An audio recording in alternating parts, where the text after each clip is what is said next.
ताड़ी अगर मजा आए तो ताड़ी मार नहीं करो, बिल्कुल किसी को कोई रुकावट नहीं।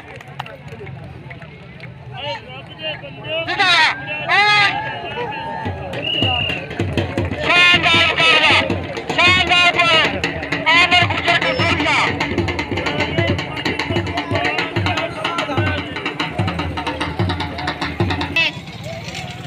खादिम खान तूफान माने जमिया लाल लगीना अंधिया दे उड़ता है जो कबूतर चीना बिच गरौड़े चौड़ा किया इन्हें गुरु का सीना सारे निकल के मुगो चुहाना शाला लगे नजर कदी ना किसी खिलाड़ी शाला नजर न लगे। कबड्डी के बारे से खुली कबड्डी का बादशाह खादिम खान तूफान अख्तर खान का छोटा वीरा खान खादिम खान सामने नौजवान बाबर करम और दूसरी करने के अलियास डोकर।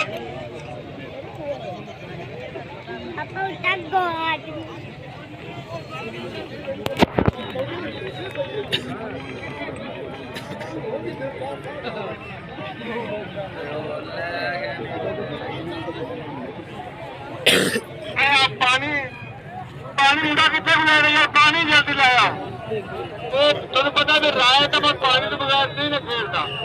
अब उसमें थले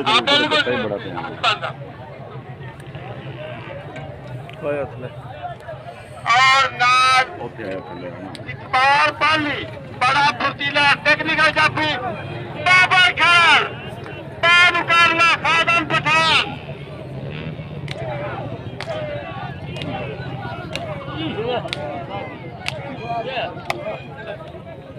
जी